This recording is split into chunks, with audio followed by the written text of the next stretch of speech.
Ladies and gentlemen, welcome! We are the League of Nerdy Gentlemen. I say we, it is Sam, and I am doing a video on Battlefield Hardline, the beta trial. This just came out. If you were watching the E3 conferences, this should be absolutely no surprise to you. They started this beta literally as the conference ended.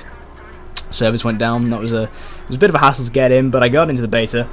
This is one of my earlier games. I'm not actually playing right now because I felt like if I was to give actual impressions, thoughts on the beta, I actually have it structured well, I'd be thinking better if I wasn't playing the game. And it might also make the footage better.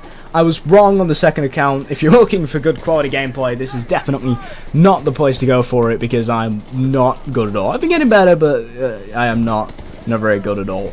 Right, so what do I think about the game? Well, it's very Battlefieldy, and I think that's a very good thing. When I first heard about Battlefield Hardline, I didn't know what it was fully. I didn't go into the research. I just heard the words Battlefield Hardline. At first I thought it was a free-to-play game, then I thought it was DLC, and now it's revealed to be a full-on spin-off. Which is quite nice, but the thing is, I never thought the cops versus robbers thing would work in a Battlefield game. I've played every single Battlefield game bar 2. So I feel like I know enough about Battlefield to know what should and shouldn't work in a Battlefield game. But luckily, Visceral have managed to pull a nice balance between keeping a good cops and robbers aesthetic, because I've got to commend them on that. It does, it does actually feel like a cops and robbers scenario. The game modes, the aesthetic, the weapons, even just as much as just tiny things like the character models all go towards driving that believability, but the actual core gameplay of it still feels like a Battlefield game. And I think that's very, very commendable. The amount of effort that's gone into this is actually very, very impressive. But as I go across, as I keep playing the game, there's things that are coming to my attention that are, let's be honest, the reasons why it's still feeling like a Battlefield game. And that is, this is 4. As in Battlefield 4. This is very much Battlefield 4. There is not that much a difference between this and Battlefield 4. And that's quite bad. When you actually think about it, there's I don't know if the leaning is in, because I think there was leaning in Battlefield 4. I haven't played much of it. I played the beta of Battlefield 4, and that was about it. But the actual speed, the movement of the character, the way that operates is still in this game. The momentum, which is good. That was a great part of Battlefield 4, but it's still, it's exactly the same. That's unchanged. The helicopters are exactly the same. The guns feel almost exactly the same. I feel like there's a bit more kickback on some of the guns, which is nice. It makes the guns feel more meaty. But I think the reason for that was the aesthetic of cops versus robbers. These aren't military-trained professionals, so they shouldn't have as good a handle on guns as they do. But the core of it is very much Battlefield 4, which brings me to really my biggest complaint about this game, and that is I got into the beta almost immediately. I think it was actually before pre-orders were available, I'm not sure. I played it, I loved it, I enjoyed it. There was nothing that could actually stop me from not enjoying this game, because it is, I need to get this out here right now, it's bloody good. But I then saw how much pre-ordering it would cost on Origin. Alright, bear in mind, if you know PC games, they actually tend to be slightly cheaper on PC because you remove the actual plastic packaging. You don't, games have always been cheaper on PC, relatively speaking. So when I read the price, £50 for this game, I was like, send that in, £50. And if you want to buy the Digital Deluxe Edition, that's $60. Now, Digital Deluxe aside, because I don't really give a shit, £50 is a ridiculous amount for a game, not to mention a digital release. It is so bad. On top of that, this game is not main franchise Battlefield. Yes, there might be a single player in the full game. Yes, there's going to be more maps than just the one I'm on right now in the beta. Yes, there's probably more weapons, more all sorts. But even with all those in mind, I can't imagine this game being worth more than 20 to 30 quid. Now, if it comes out when it's great, massive kudos to you, Visceral Games. You've done what I see as the impossible. However, I really can't see it happening. And that's going to piss me off. And that very well might stop me from buying the game. Just, I won't be interested. The price will be enough to knock me from not buying it. I mean, what? It's not like it's some big experience I'm missing out. Like I said, I haven't played Battlefield 4. Do I feel like I'm missing out? No, not really. This is a fun game, undeniably. Doesn't mean it is a must-play. Now, I'm saying this because I feel like a lot of modern shooters, and this one is no exception, even though the game modes are quite different to what you normally find in a modern shooter. Modern shooters, the multiplayer at the very least, carries weight for maybe the first week maximum that you have the game. That's the time in which you're going to be like, yeah, this rocks. I'll probably play this beta all the way through to the end, but I saw this happen with Titanfall. Titanfall is my dream game. I've done I did a coverage of the beta. I loved every second of it. I bought the game, got it on day one. That cost 40 quid. I think I put about 50 hours into it, but those 50 hours were all condensed into the same week, and I haven't played since at all. So do I feel like I got my money's worth? Well, you could argue 50 hours of straight multiplayer is feeling like you got your money's worth. Yeah, but I haven't played since then. You know? This is the thing. And it's now 3 months since the game came out. And I feel like this game will be exactly the same. This would be a game I'd play solidly for the first week of its release, and then it would be something I touched occasionally. Now, I think I would touch it a bit more than Titanfall. I don't know what it is, because I do really like Titanfall. I'm not bashing on that game, because I love it to bits. I was very impressed with its release.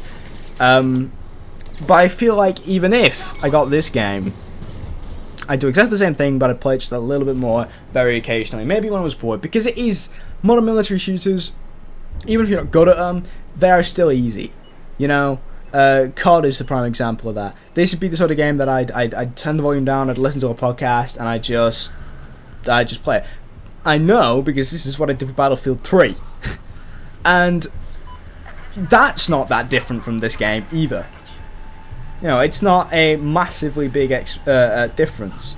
So, the price is the biggest grievance for me. But actually, onto the beta. I've got a lot of good things to say about this game. So, I feel like I will end on a high note, because I am enjoying it. You know, I will say that now. I'm very much enjoying this game. So, what's good about it? Well, it's a great looking game. Now, it doesn't look too different to 4. In fact, it probably just looks exactly the same to 4. For purposes of recording, I turned the settings down to high. Still looks really, really good. I can run it on ultra, which is actually very good because, like I said, it looks very similar to 4. And the Battlefield 4 beta wasn't very optimized. Now, I don't know about the full game. I know there's problems with the netcode and stuff in 4, but I don't know about the actual optimization. But the beta wasn't very good. But in this, if the full release of this game is as optimized as this game, then kudos, Visceral and EA, because this runs very smoothly. Without recording, I'm getting somewhere about 120 frames per second on this game. It's really mental. It's very, very impressive. It's very good looking. It sounds amazing. I mean, in traditional Battlefield standards, I can't think of the word. You know, the sound assets are great. They're so good. There's one or two iffy things like inside cars, and that's actually a nice sort of segue into it, because that is probably the biggest change to this game from other Battlefield games. Now, I didn't get all the DLCs to 3, so I don't know what motorbikes are like in that game, but for me, the motorbikes are a massive change. These street bikes and police bikes you can get on, they're really cool. And actual street cars are you know, you get sedans, you got trucks, you got police cars, and they all feel very different to the normal military grade vehicles that you are playing, you know, you're driving in a Battlefield game, which is great. It's very good. But at the same time, as I got to give kudos for the way the actual vehicles handle and control, they're also some of my biggest complaints. The cars, actually. But again, I'll do what I did with the complaint section, because I do like them. One big thing about them that I think excuses all my tiny little problems. So, first problem is sound assets. The cars, when you're in them, they don't sound so great at all. At all. I don't know what it was. They were obviously trying to emulate car noise from the inside, but something about it just did not work at all. It sounds tinny. It sounds horrible. I don't know if it's just an exclusive to beta thing, but the textures on the dashboard of the car are fucking awful. Now, I think I'm in a car at some points during this this session that I've got recorded. So if you want to see, have a look at the dashboard, you can just rewind or something to a point when I'm in a car. They are so bad. It's like they're still waiting to be loaded in, but you know they never do. It's really quite annoying. But what is very good about the cars is the fact that no matter what seat you're in a car, you've still got your gun out, you're still ready to fire. And that impressed me. That impressed me a lot. Just sitting in the passenger seat in the car and still being very useful. You know, because they couldn't put guns all over the place. Because it's not a military class vehicle. It's just a sedan, you know, or a muscle car or whatever.